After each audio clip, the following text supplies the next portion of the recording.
Thank you very much. Dear friends, I would like to greet you all with all respect. At the beginning, I would like to talk about the last 6 months. Since September, we had 2 family visits and 3 other visits on Imrali Island. And at these visits, you friends, the internationalists, the socialists, the activists, you contributed to this, with your campaign, with your work, and also with the interest that you showed Öcalan's philosophy. And it was also mentioned in Imrali when, in the course of these visits, especially after the 10 years of aggravated isolation. It was very impressive, and Öcalan was also impressed. We felt it. So he sent his greetings to every single of you for your work.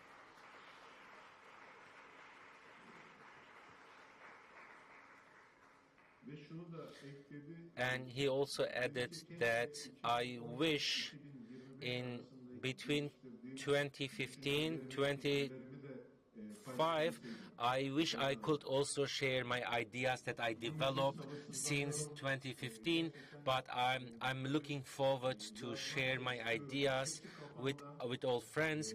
I have all my ideas in my head. I would like to also write and share them, and I'm looking for an opportunity. That is also his note, that he have new ideas and new thinkings that he would like to share. So I would like to continue where Rengin left. So Rengin also talked about the Imrali system. She explained it very well. The system that this extraordinary system regime that created over 25 years, it had only one goal. System of Imrali today, it still exists. It's still in motion, but the Imrali system, when we talk about these extraordinary or these exceptional features of Imrali, we always say that system of isolation, that is incredible, aggravated, exceptional isolation that we're talking about, it's not something might happen to us when we are walking in the street. This system, to develop such a system,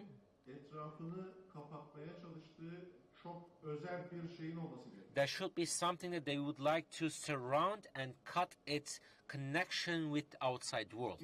It's very... So, Imrali's system, it's not an iron cage that happened on the island. No. In fact, it is not that make it very exceptional or extraordinary, but the system is the resistance that they want to isolate, the power of resistance that is on that island, and the understanding of political, philosophical understanding of the thoughts that they want to isolate. So, system of Imrali, when we talk about Imrali system, it's never been the mechanism that we talk on the island. The subject of this isolation was the resistance performed, showed by Öcalan. The last 6-7 months, we saw that this power of resistance showed by Öcalan, how it became successful and how it brought us to this day. So, I would like to talk about these recent developments. So I would like to share them with you.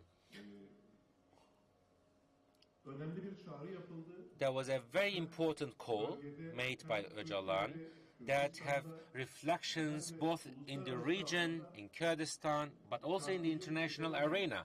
It had very important reflections, and it was a call that well thought and well discussed. We heard the text of the call, and the discussions, the visits took place around this call. I would like to shed some light on these discussions. So we saw that Öcalan actually went deeper in his evaluations or discussions. And so Öcalan made it like in depth the discussions, but he also developed or improved his discussions, and he had this analysis. And the first title, I can say that Öcalan's call was very well thought and discussed and going deeper and even improved.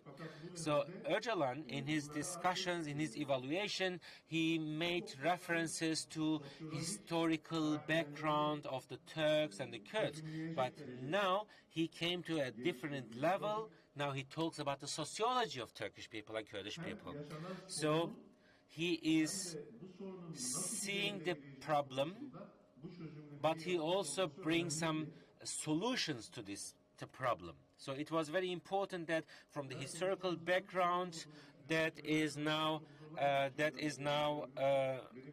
actually I actually try to keep it very slow. I hope that my speed is very acceptable for the interpreters. So, where this 1,000-year-old relationship between the Turkish and Kurdish people should continue on a voluntary basis. It was very important. And the last 100 years, we saw that there was a positivist denial in terms of this relationship between the Turkish and Kurdish people. But Öcalan said 100 years of denial cannot break this togetherness of 1,000 years. So, in these meetings, Öcalan also analyzed the recent political developments in the region, in the Middle East, the current situation in the Middle East. He thinks it very thoroughly about all these political developments and political conjuncture, especially after the dissolvement of Syria. The state, and he thinks that with the situation in Syria, this status quo that created 100 years ago actually collapsed with the collapse of Syria, because the treatment of Sykes-Picot and all the borders that drawn as a result of Sykes-Picot, now they failed, because the evidence is the Syrian state today. So, which means it brings new opportunities today, because now today we are talking about a status that created after the World War. But today that status quo is changing, and it will have very strong impacts in future. So we actually witness it today ourselves, what's going on in the region and what kind of changes that we are going through. In this new conjuncture, what kind of strategies will prevail? We have to be very careful and watch it. What kind of politics or what kind of approaches will prevail? And all the steps taken in favor of people should bear in mind the recent political developments. So,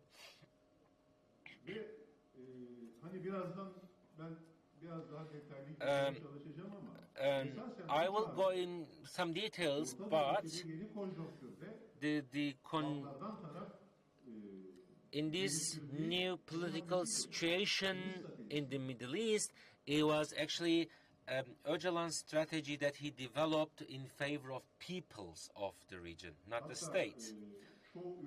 So even many states, many countries, even before they made their position clear, Öcalan had a very clear stance in favor of the people of the region. And since the beginning, Öcalan, in his writings, in his articles, we saw that his mental capacity is even going beyond his existing capacity. He's getting deeper, getting wider, and almost in every analysis, he has three topics that he emphasizes. And even once in my speech, I said those who are familiar with his writings, capitalist modernity, when he talks about the capitalist modernity, he talks about three pillars of this capitalist civilization: capitalism, industrialism, and nation state. So this capitalist civilization is based on these three pillars. That's the framework of his analysis. And in the course of our visits, although he didn't name them literally, but so I realized that he has some contra pillars against the capitalist civilization. He has three different pillars: socialism, second one is democracy, and third one is the emancipation or freedom of women. Doubtless, my female friends, they should talk about the freedom of women themselves, of course, but when it comes to socialism and democracy, I think these are very important points that he emphasizes, because three of these are very interrelated. If one of them fails, if one of them is missing, the other two cannot be realized. This is very clear in his mind. All these three pillars have to exist together. A socialist that doesn't include democracy cannot exist. And not only in a socialist system, doesn't matter what kind of system you want to create. It can be Islamist system or liberal system or nation state system. Doesn't matter what kind of system that you would like to create. If you want a system, it should include democracy. A system without democracy cannot exist, cannot survive. On the other hand, especially socialism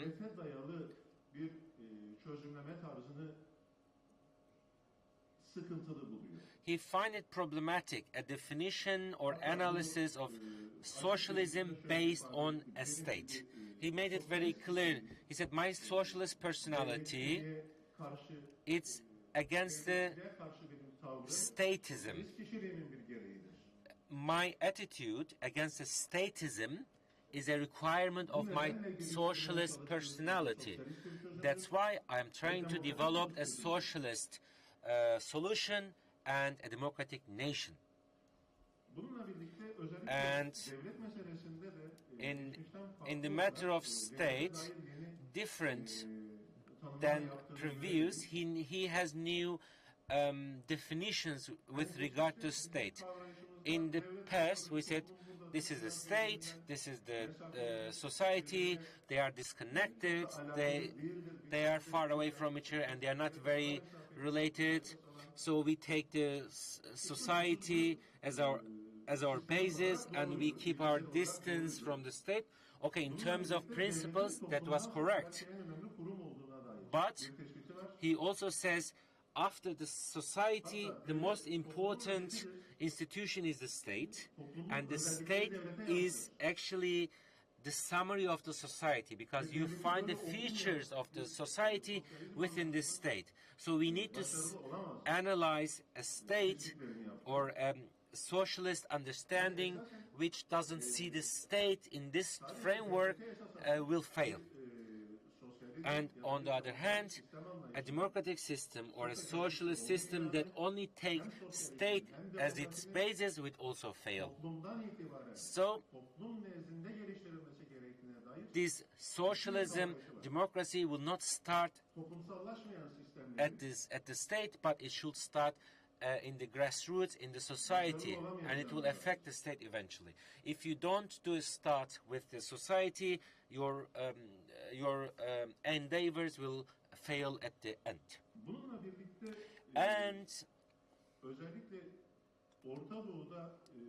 especially in the Middle East, actually not only Middle East, but beyond it, today we can see that it is all over the world. We see this ultra-nationalism that's taking over in entire world. And the class struggle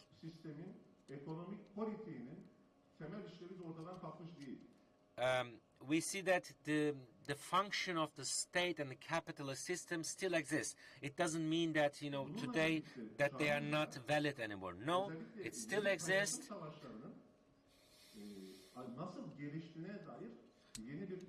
But now we have to have a different approach to understand these wars of sharing. In the past, we saw that sharing the richness of the countries and sharing the territories, that was the beginning. And then came to the Cold War. It was mostly based on ideologies. But today, in the conflict of our time, maybe not all of them, but a considerable part of it is mostly based on the ethnicities and also religions. Lenin, at the beginning of the 20th century, with regard to the national problems, he proposed the right to self-determination as a resolution, as a solution for the national problems. And today we see most of the nations who used to suffer became nation states. But we see that the conflicts based on the nationalism still exist, despite the fact that all the nations have their nation states. Especially in the Middle East, there is an ethnic cleansing and the genocide. In the face of such conflict, we need to develop a socialist solution. So, since the situation that happened in Iraq, and then ISIS and their genocide against the Yazidi people and the Alawites and their atrocities against Kurdish people, and the conflict, Israel-Palestine conflict that we see on what level it goes, or situation in Gaza, or recently the massacres against the Arab Alawite Nusayris in Latvia and Tarsus. So we see that in the Middle East, the conflict that we face, our response to this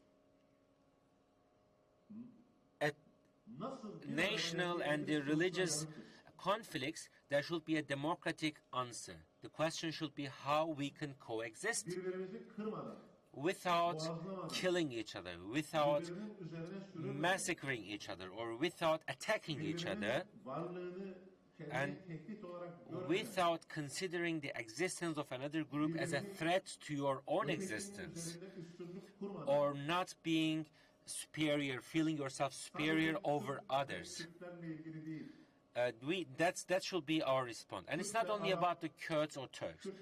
Kurds to Arabs, Kurds to Assyrians, Persians and Armenians, Azerbaijanis and Armenians.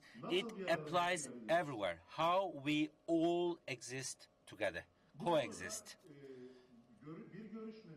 In one meeting, he had an analysis about the identities. He said there are three main identities. One is ideological, second one is religious or sectarian identities, and the third one is the ethnic and national identity that we have. And with regard to these three identities, you cannot impose anything. These three identities can make the limits of the freedom of expression. If you deny your identity and your right to expression, it is a ground, it's a reason for a rebellion. So, the new strategy, the new democratic politics strategy,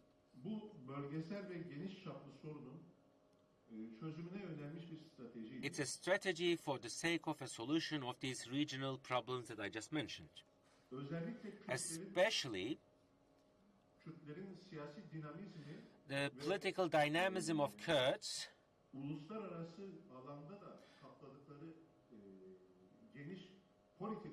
also the political space that they occupy in the international arena, it makes it possible to see everything through a wider window. So while Rengin was speaking, she mentioned they even refrained from using Öcalan's name for a group of cases. That's true. This is the state system and also the media system developed or supported by the state, and they ignored Öcalan despite the fact that he was under aggravated isolation for the last 10 years. But today we saw that when he made his call, there were so many media outlets, so many journalists, so many cameras, which shows that the space that the Kurds occupy in this political arena is much bigger now. And this is also a window of opportunity for a solution. And we see that, and Öcalan is very determined to create a ground for this political solution. And he has this political perspective with regard to Kurds and the regions where the Kurds live. And beyond that, he also has perspectives beyond the borders of Kurdistan and internationalist perspectives reaching out all of the world. So, as a result, I can say we are not living in the times of the totems or the clans.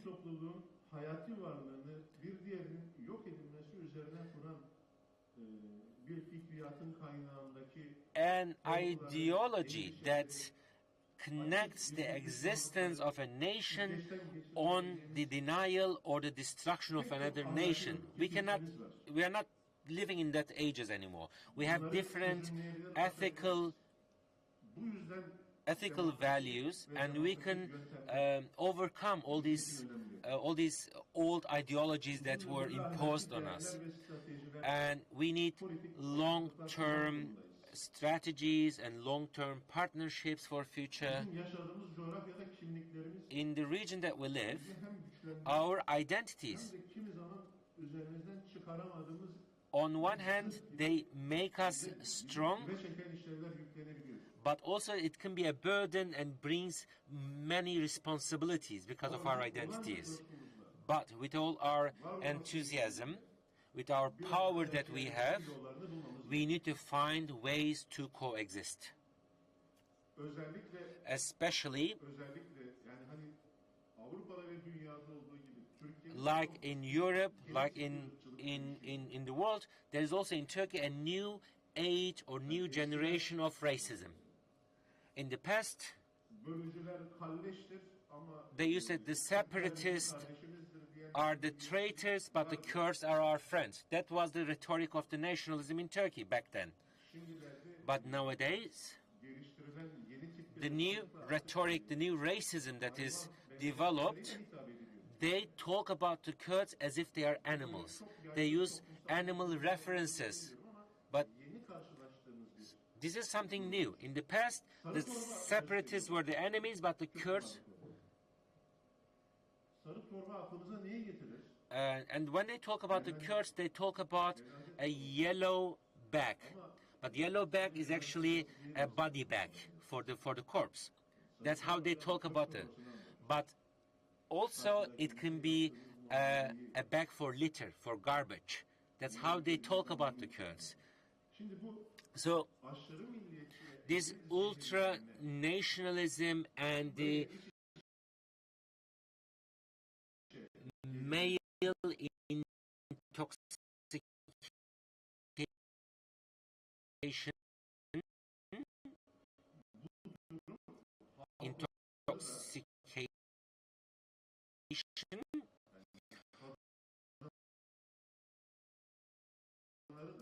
and they also target the women. Therefore,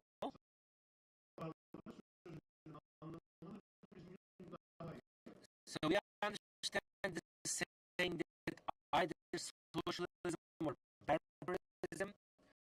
We understand that saying what it means today much better than. Therefore, Öcalan says insisting on socialism is insisting on humanity. That's his saying.